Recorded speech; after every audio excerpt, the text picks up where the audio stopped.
다 같이 하나님 말씀 함께 보겠습니다. 오늘 보실 말씀은 누가복음 15장 25절에서 32절입니다. 신약 성경 121면 누가복음 15장 25절에서 32절까지의 말씀을 우리 한 절씩 교독하시고 마지막 절은 함께 읽도록 하겠습니다. 네, 다 찾으신 줄 알고 제가 먼저 읽겠습니다. 맏아들은 밭에 있다가 돌아와 집에 가까이 왔을 때에 풍악과 춤추는 소리를 듣고 대답하되 당신의 동생이 돌아왔음에 당신의 아버지가 건강한 그를 다시 맞아들이게 됨으로 인하여 살찐 송아지를 잡았나이다 하니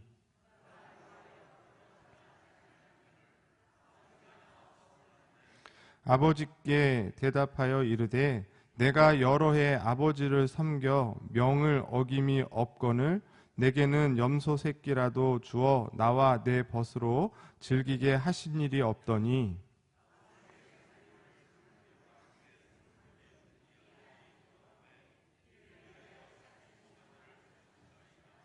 아버지가 이르되 예 너는 항상 나와 함께 있으니 내 것이 다 내 것이로되 이 동생은 죽었다가 살아났으며 내가 잃었다가 얻었기로 우리가 즐거워하고 기뻐하는 것이 마땅하다 하니라.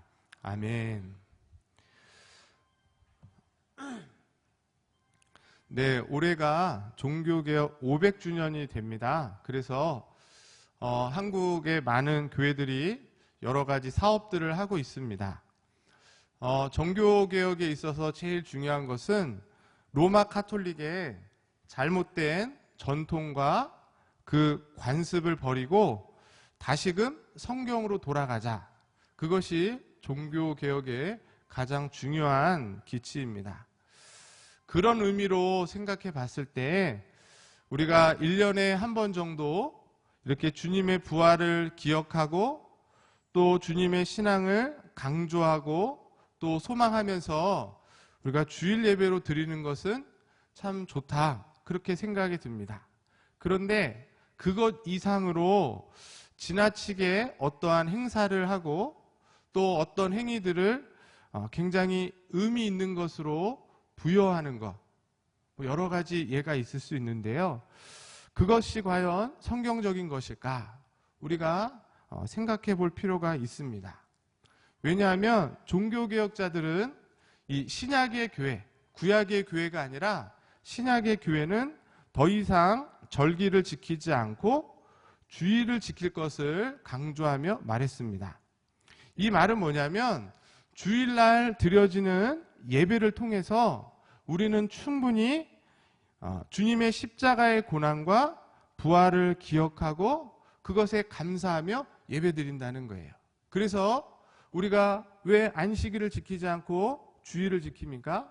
그것은 예수님께서 십자가에 죽으시고 3일 만에 부활하셨는데 그 부활하신 날이 안식 후 첫날이기 때문에 그래서 예배를 매주 드리는 것으로 주일날 드려지는 예배를 통해서 우리는 계속해서 주의 십자가의 고난과 부활의 의미를 생각하고 기뻐하며 예배드리는 것으로 충분하다는 것이에요. 어떤 특별한 날을 정하고 절기를 지키고 어떤 일들을 하는데 큰 의미를 부여하는 것은 필요하지 않다라는 것입니다. 그래서 합동신학대학원에서 조직신학을 가르치고 계신 이승구 교수님이 이맘때만 되면 항상 이에 대한 글들을 쓰십니다. 올해도 그런 글을 쓰셨는데 제가 이렇게 보니까 뭐라고 쓰셨냐면 칼빈과 청교도들은 사순절 등 특별한 절기를 지키지 않고 매일매일 십자가의 빛에서 살아가야 함을 강조했다. 그러니까 어떤 날을 정하고 그때 어떤 행위를 하는 것이 중요한 게 아니라 매일매일 그 십자가의 은혜를 가지고 살고 우리가 주일을 그렇게 보내면 충분하다는 이야기를 하고 계신 것입니다.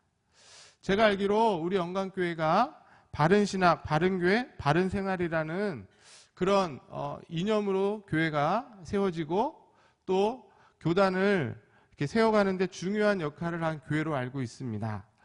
그렇다면 다른 교회들이 이것도 하고 저것도 한다고 해서 그걸 다 따라갈 것이 아니라 그것이 정말 성경적으로 맞은가 한번 생각해보고 좀 더 성경적인 교회를 세워가는 데 있어서 용감하게 앞장서갈 수 있는 우리 교회가 될 수 있기를 간절히 소망합니다. 네, 이제 새생명 축제가 앞으로 정확하게 14일, 2주 정도 남았습니다. 그래서 오후 때마다 우리가 계속해서 전도에 관한 설교를 하고 있는데 오늘 읽으신 본문을 통해서 우리가 왜 새생명 축제를 해야 되고 또 이것을 통해서 하나님께서 정말 우리에게 원하시고 또 기뻐하신 일이 무엇인지를 같이 생각하며 은혜를 나누고자 합니다. 오늘 본문의 이야기는 여러분들이 너무나 잘 알고 계신 말씀이죠. 두 아들이 있었는데 둘째 아들이 아버지의 재산 중에 자기의 몫을 달라고 하여서 그걸 가지고 멀리 나갔다가 허랑방탕하고 다 허비하고 난 다음에 돼지의 주염 열매를 먹으면서 아버지의 집을 생각하고 아버지께 돌아오는, 그리고 그 돌아온 아들을 아버지가 기쁘게 맞이하여서 잔치를 베푸는 그 이야기입니다. 일명 돌아온 탕자 이야기다. 우리가 이렇게 잘 알고 있습니다. 그런데 오늘 본문을 보시면 그것으로 이야기가 끝나지 않아요. 거기까지는 둘째 아들에 대한 이야기예요. 그런데 오늘 본문부터는 첫째 아들에 대한 이야기가 나오고 있습니다. 오늘은 이 첫째 아들의 입장에서 이 본문을 좀 생각해 볼 필요가 있지 않을까. 그래서 오늘 본문 25절에 보면 이 첫째 아들, 맏아들이 나오고 있습니다. 이 맏아들은 어떤 아들이에요? 열심히 밭에서 일을 하고 왔어요. 그랬더니 동생이 왔다고 집안에 풍악이 울리고 동생을 위해서 살찐 송아지를 잡고 잔치를 베푸는 것을 봅니다. 그리고 그 큰아들은 화가 나죠. 왜 화가 나는 거예요? 그렇게 열심히 일한 자기에게는 아버지께서 염소 새끼를 한번 잡아준 적도 없는데 아버지의 재산을 다 탕진하고 돌아온 이 동생을 위해서 어떻게 이런 잔치를 베풀 수 있는가? 아버지에 대한 불만이 있었던 것입니다. 그리고 그때 아버지가 뭐라고 얘기해요? 너는 나와 항상 함께 있었으니까 오늘 죽었다가 다시 살아서 돌아온 동생과 함께 기뻐하고 즐거워하는 것이 마땅하다. 이러면서 오늘 이야기가 끝나고 있습니다. 오늘 우리는 이 형의 입장에서 이 비유를 생각해 보셔야 돼요. 그래야 아버지 하나님의 마음, 하나님 아버지의 마음을 분명히 알 수 있게 된다는 것입니다. 동생의 입장에서 돌아온 탕자의 이야기로 끝나는 것이 아니라 형의 입장에서의 이 이야기를 생각할 수 있어야 주님께서 비유로 하신 이 비유의 참뜻을 깨닫게 된다는 것입니다. 먼저 우리는 여기서 큰아들이 누구일까 같이 생각해 보려고 합니다. 중요한 것은 분명히 오늘 본문을 보시면 이 큰아들은 아버지의 마음을 잘 몰랐다라는 것이에요. 그렇기 때문에 동생을 위해서 잔치를 베풀었던 그 아버지에게 불평과 불만을 토로했던 것입니다. 25절에서 27절 내용을 잘 보시면 이 큰아들과 아버지의 관계가 그렇게 원만하지 않았다라고 추측할 수 있게 됩니다. 왜냐하면 동생이 돌아왔어요. 그럴 때 그 동생이 돌아온 사실을 형에게 알려지지 않습니다. 그러니까 형은 동생이 돌아온 줄 모르고 계속해서 밭에서 일을 한 것이에요. 여러분 같으면 그렇겠습니까? 죽었던 동생이 돌아왔다면 바로 종을 보내서 동생이 돌아왔다는 것을 알려야 될 텐데 알리지 않은 것이죠. 그리고 집에 돌아왔을 때 그 상황을 보고 집에 들어가는 것이 아니라 집 바깥에서 종을 불러서 이 잔치가 어떻게 베풀어졌는지를 물어보고 있는 것이에요. 굉장히 이상한 겁니다. 정상적인 관계라면 형에게 동생이 온 사실을 가장 먼저 알렸을 것이고 그 형은 집에 들어가서 동생과 함께 이 잔치를 즐기는 것이 당연한데 오늘 본문은 그렇지가 않다는 거예요. 뭘 말하냐면 이 큰 아들과 아버지가 같이 살고는 있지만 그 관계가 원만하지 않았다는 것입니다. 그래서 아버지가 진정으로 원하는 것이 무엇인지를 이 큰아들은 정확하게 알지 못했다는 것이에요. 여러분들은 어떠십니까? 아버지의 뜻을 잘 알고 계십니까? 아버지의 마음이 무엇인지를 정확하게 알고 그렇게 살아가고 계십니까? 만약 하나님 아버지의 뜻과 그 하나님 아버지의 마음을 우리가 잘 알고 있다면 우리가 지금 무엇을 해야 될까요?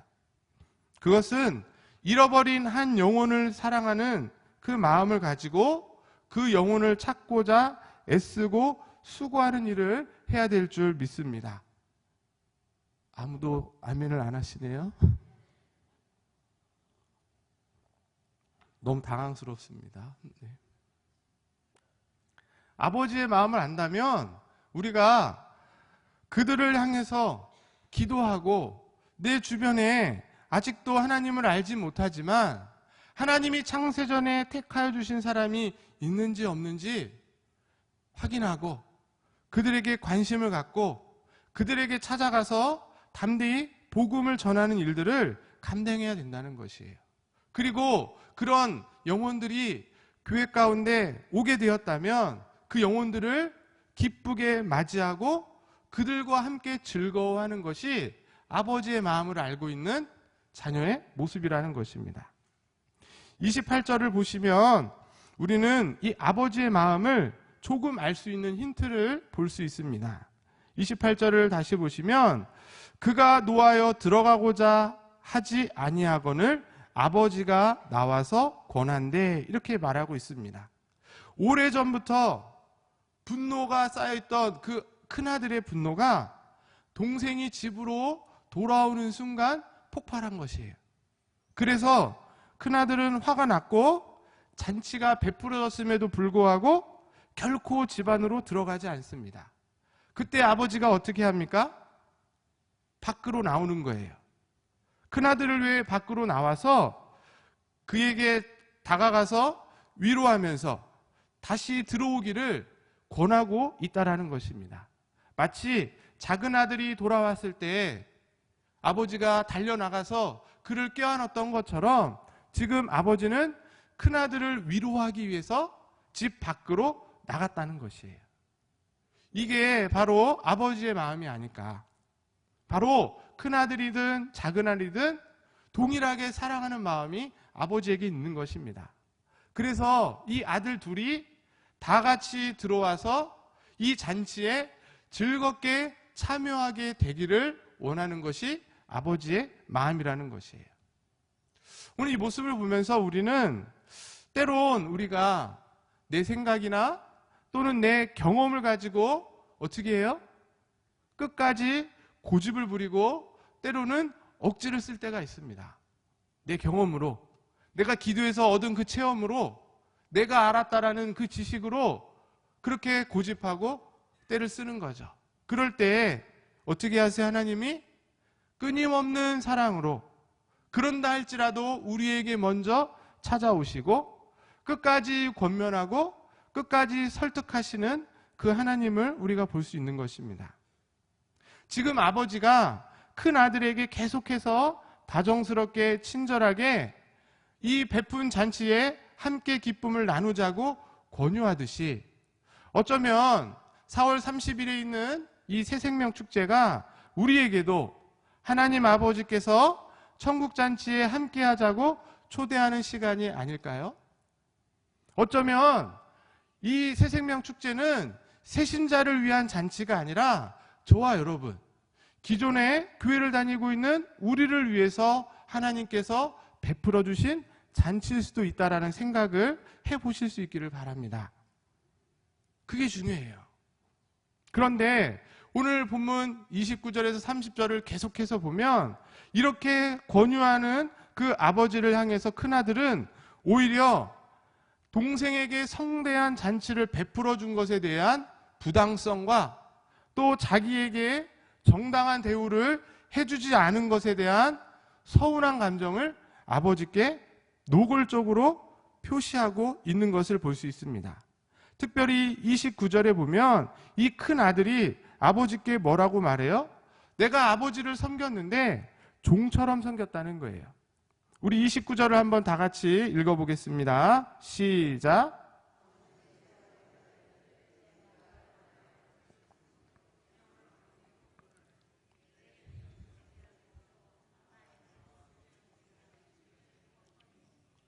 그러니까 지금 보시면 아버지는 이 아들을 처음부터 아들로 계속 생각하는 거예요. 그런데 그 아들은 지금 아버지를 향해서 나는 종으로 아버지에게 아버지 일들을 했다는 거예요. 그러니까 아들로서 일한 것이 아니라 충실한 종이 되어서 아버지의 명을 한 번도 어긴 적이 없습니다 라는 이야기를 하면서 아버지에게 자기의 의의를 지금 내세우고 있는 것입니다. 아버지의 명령을 한 번도 어긴 적 없이 성실하게 충실하게 내가 이렇게 일을 했다는 것이에요. 그것을 지금 아버지께 드러내고 있는 것이죠. 우리가 교회를 오래 다니고 또 직분을 갖게 되고 특별히 교회에서 여러 가지 일을 하다 보면 자신도 모르게 이렇게 되는 경우가 있는 것 같습니다. 내가 너무 일을 많이 하다 보니까 그것이 나도 모르게 나의 의가 되어서 그것을 내세우면서 우리가 우월감에 빠지거나 또는 자만심에 빠져서 그렇게 하지 못하는 사람들을 평가하고 그들에 대해서 질책하는 그런 모습을 보이게 되는 것이죠. 사실 교회에서 여러 가지 일들을 하다 보면 이런 일이 꼭 생기게 돼 있습니다.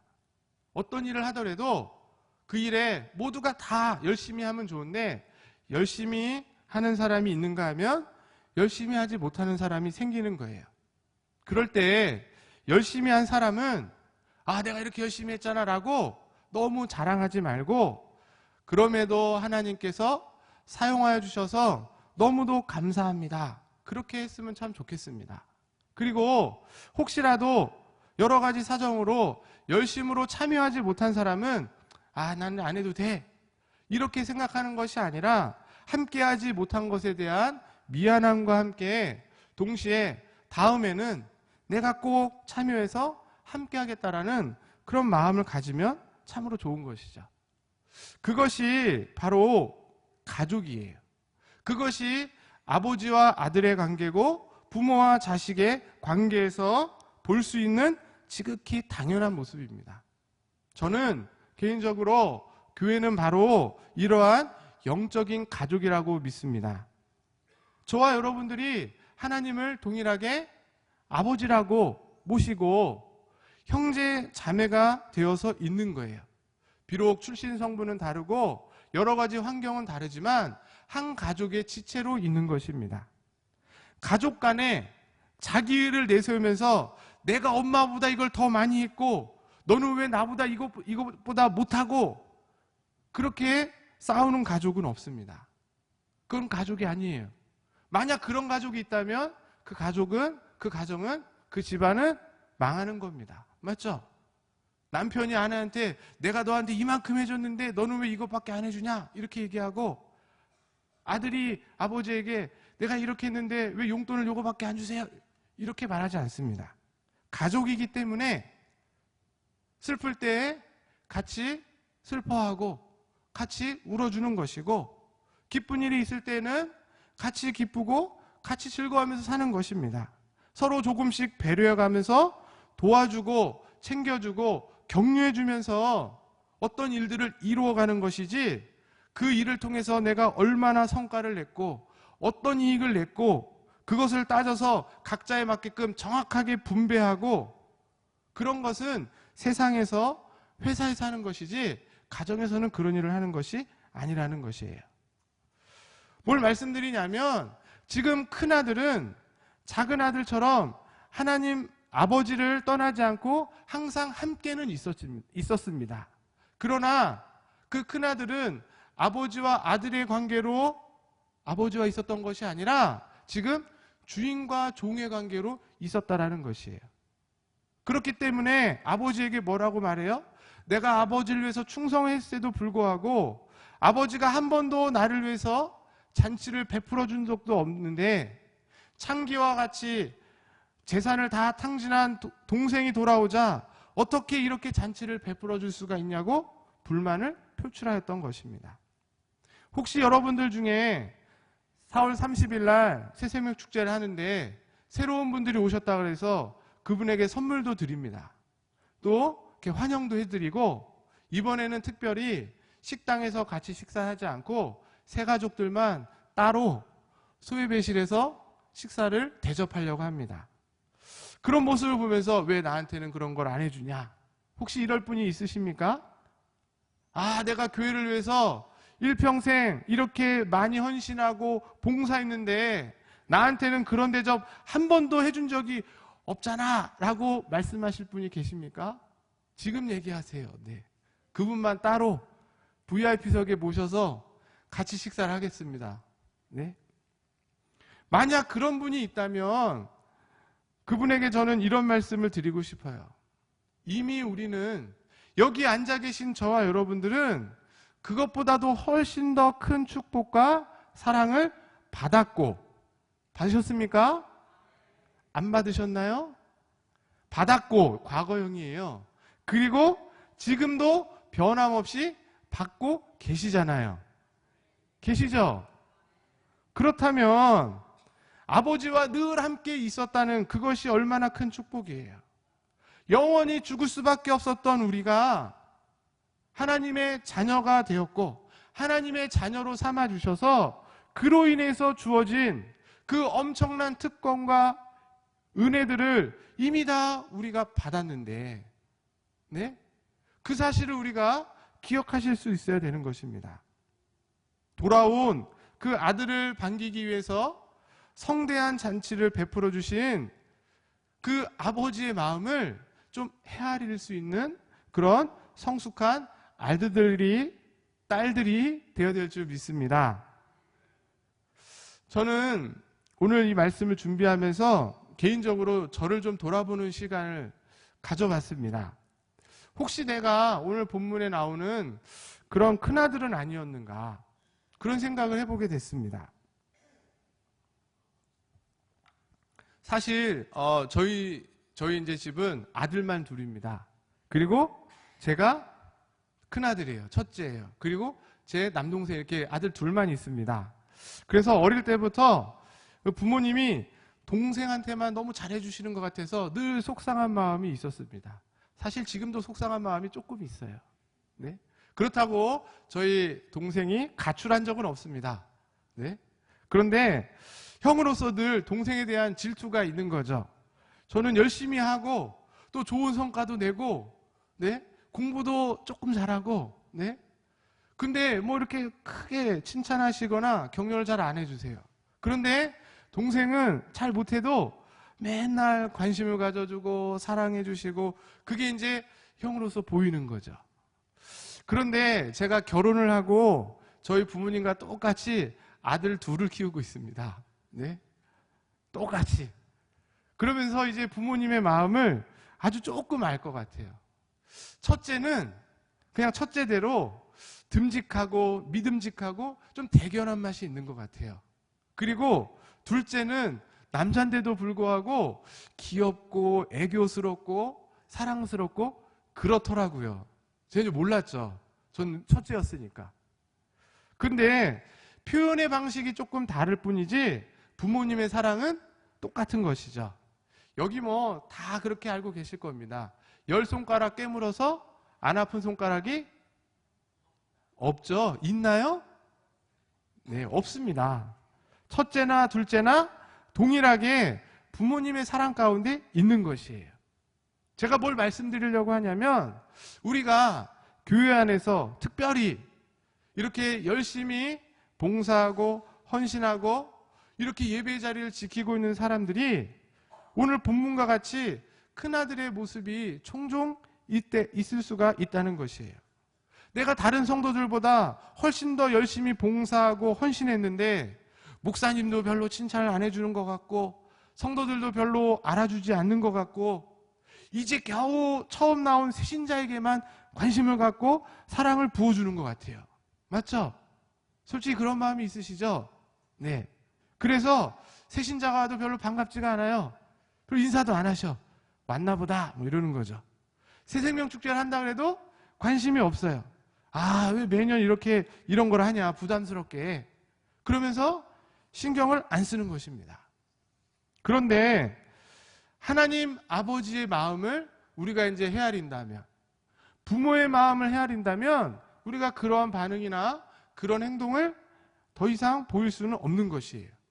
창세전에 선택하시고 작정하셔서 그 작정된 영혼 한 영혼이 주님 앞으로 주의 몸된 교회로 인도되어지는 것을 가장 기뻐하시고 가장 즐거워하시는 하나님의 그 마음을 우리가 알게 되는 그 순간 우리는 새로운 그 새신자를 미워할 수 없는 거예요. 나의 경쟁 상대가 아니에요. 질투해서는 안 되는 겁니다.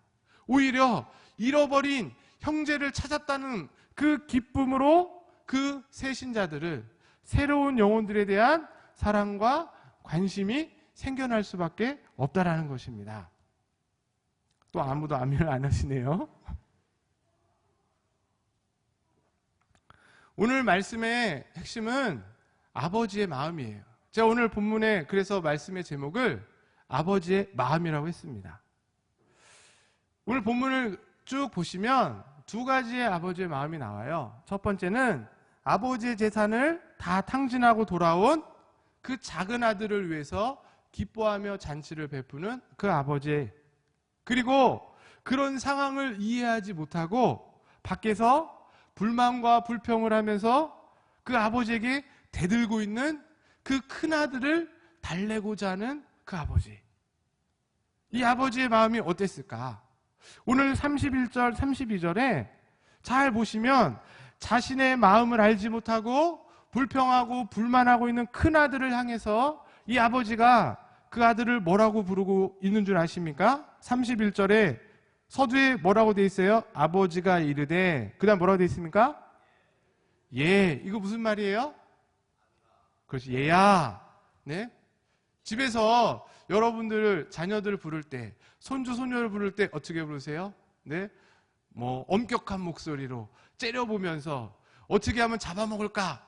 그런 마음으로 부르지 않잖아요. 어떻게 부르시죠? 애정을 담아서 자비롭고 부드러운 마음으로 부르시잖아요. 그런 것처럼 지금 그 아버지가 그 아들을 그렇게 부르고 있는 거예요. 아들은 종과 같이 나는 아버지의 명령을 한 번도 어긴 적이 없습니다. 이러면서 아버지께 불만을 토로하고 있는 그 큰아들을 향해서 이 아버지가 사랑하는 그 깊은 마음을 단적으로 표현해서 얘야 이렇게 부르고 있는 겁니다. 지금 바로 저와 여러분들을 향해서 하나님이 그렇게 부르고 계신 줄 믿습니다. 사랑하는 아들아, 사랑하는 내 딸아. 사실 그 하나님의 우리를 부르시는 그 음성을 듣는 순간 어때야 되는 거예요? 우리의 마음이 풀려야 되는 겁니다. 내가 여태까지 갖고 있던 불평과 불만이 사르르 눈 녹듯이 녹아지고 그 하나님 아버지께로 나아가는 그런 성도들이 되어야 될 줄 믿습니다. 그런데 오늘 더 놀라운 것은 그렇게 큰아들을 다정스럽게 부르는 아버지가 뭐라고 얘기해요? 너는 항상 나와 함께 있으니 내 것이 다 내 것이다. 이렇게 말씀하십니다.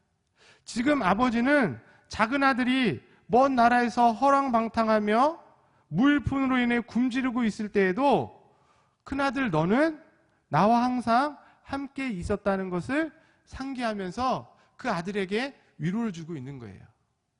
너는 나가서 고생하지 않고 늘 나와 함께 있었어. 이렇게 말씀하는 겁니다. 그러면서 뭐라 그래요? 맏아들로서, 큰아들로서 아버지의 재산의 3분의 1을 상속받을 수 있는 권리가 있는 거예요. 그러면서 사실 이 집의 주인은 내가 아니고 너라는 거예요. 너라는. 그래서 아버지의 모든 것이 다 너의 것이다. 네가 가장으로서 그 모든 재산을 행사할 수 있다는 사실을 말씀해 주고 있는 것입니다. 사랑하는 우리 성도 여러분, 이렇게 주일 오후 예배에 다른 데 가지 않으시고 벚꽃 구경 안 가시고 이렇게 예배 자리를 지키고 계신 여러분들이 큰아들이십니다. 큰아들이시라고요. 네. 동생이 그냥 하루 그 동생을 위해서 베푼 그 잔치의 기쁨과는 비교할 수 없을 만큼의 매일매일 순간순간 한순간도 우리 하나님 아버지와 떨어지지 않았던 그 하나님 아버지의 세심하신 손길과 눈길을 항상 받으며 살아왔던 그 즐거움 가운데 있는 자들이 바로 저와 여러분들이라는 것이에요. 그러므로 큰아들, 작은 아들을 부러워하지 마시고 문 밖에서 회의하실 필요가 없는 거예요. 저는 새생명 축제는 말 그대로 축제라고 생각합니다. 축제. 축제는 어떤 거예요? 기쁜 거예요. 즐거운 거예요. 무슨 얘기냐면 새로 오신 분을 즐겁게 환영하고 그분들을 위한 잔치일 뿐만 아니라 기존 성도들에게도 축제인 거예요. 새로운 새신자들을 같이 축하해주고 그들과 함께 기쁨의 교제를 나누는 시간이 새생명 축제인 것입니다. 하나님 아버지께서 이미 저와 여러분들에게 허락하신 그 은혜와 복을 다 받은 자라는 사실을 기억하시고 그것을 누리실 수 있어야 된다는 것입니다. 지금 본문에 나오는 이 큰아들은 그것을 누리지 못했다는 것이 가장 큰 문제였어요. 아버지가 여전히 그 아들을 아들아 이렇게 부르면서 아버지의 모든 것이 다 너의 것이라고 말했는데도 불구하고 동생에게 마치 다 빼앗긴 것처럼 생각하고 아버지에게 불만을 표하고 동생에게 적의를 표출하였던 것입니다. 이제 새생명 축제, 이제 앞으로 2주 정도 남았는데 이 새생명 축제에는 이런 큰아들 같은 분이 한 분도 없기를 소망합니다. 아버지의 마음을 다 아시고 아버지가 베푼 그 잔치에 동생과 함께 기뻐하는 우리 성도들만 가득 넘쳐날 수 있기를 간절히 소망합니다. 그래서 오늘 본문 마지막 32절을 그렇게 말하고 있습니다. 우리 32절 같이 한번 읽어보겠습니다. 시작.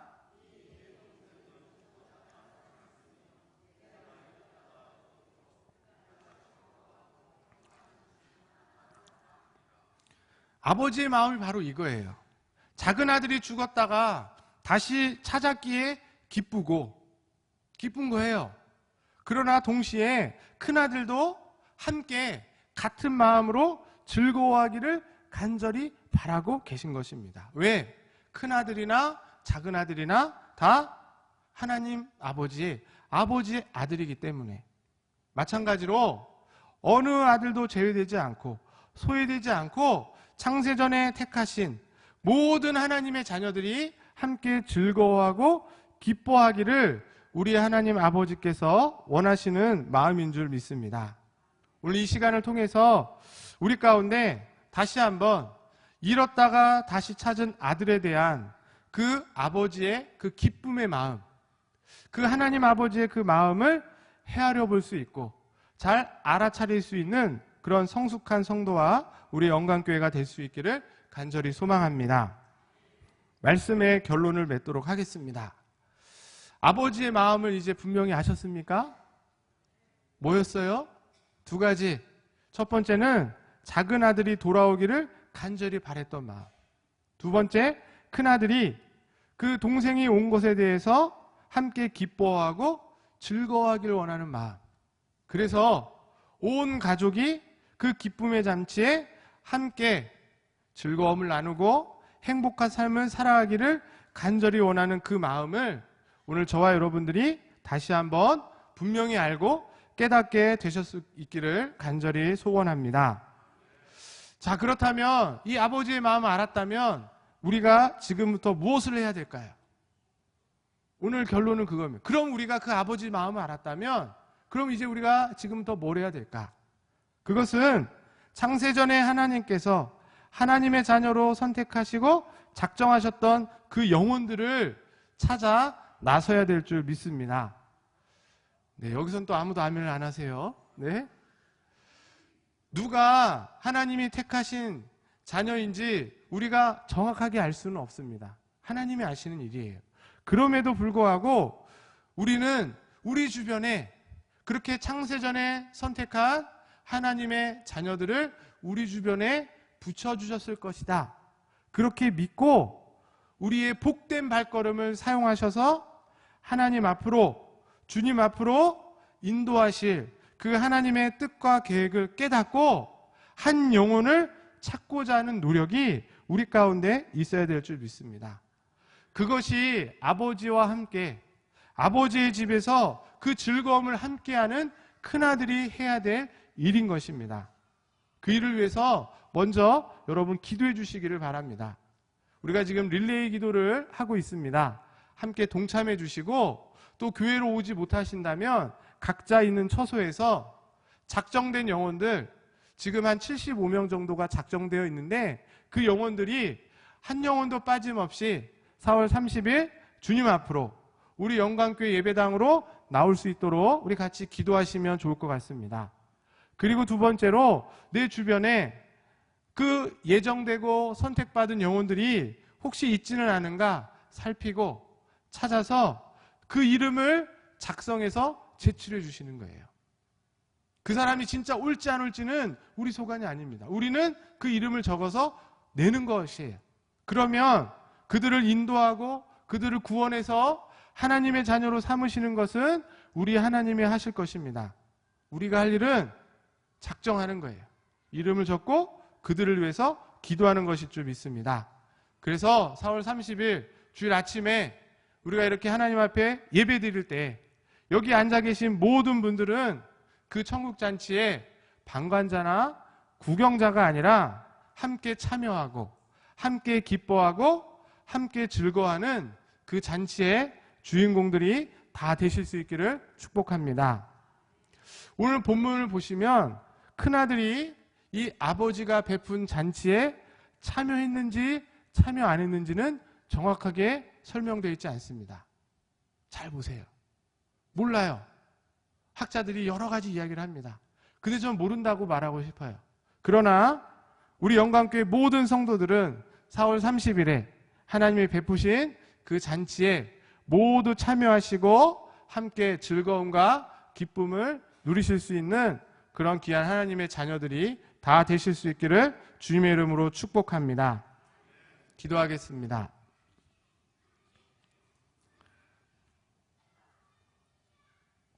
하나님 아버지, 우리가 동생이 돌아온 것에 대하여 기뻐하지 못하고 즐거워하지 못했던 그런 큰아들이지는 않았습니까? 다시금 그 큰아들을 향한 따스한 음성으로 부르시는 그 아버지 하나님의 목소리에 귀 기울이게 하시고 아버지의 마음과 같은 마음으로 동생을 용서하고 함께 기쁨과 즐거움의 잔치에 참여할 수 있는 그런 하나님의 귀한 자녀들이 되게 하여 주시옵소서. 4월 30일 이 천국잔치에 우리 모두가 이미 참석할 수 있는 자격을 갖춘 하나님의 자녀됨에 기뻐하게 하시고 하나님께서 택정하신 잃어버린 영혼들을 향한 사랑과 애틋한 마음을 주시고 그들을 찾아 나설 수 있는 용기와 은혜를 허락하여 주시옵소서. 그래서 다시금 하나님과의 관계가 회복되어지고 천국의 기쁨을 이 땅에서 이미 누리며 만족하며 즐거워하며 우리의 남은 삶을 기쁘게 살아가는 인생들이 다 되게 하여 주시옵소서. 하나님 아버지의 마음을 늘 잘 헤아려 드리는 그런 성숙한 자녀들로 살아가게 하여 주시옵소서. 믿고 감사를 드리며 존귀하신 예수 그리스도 이름으로 기도드리옵나이다.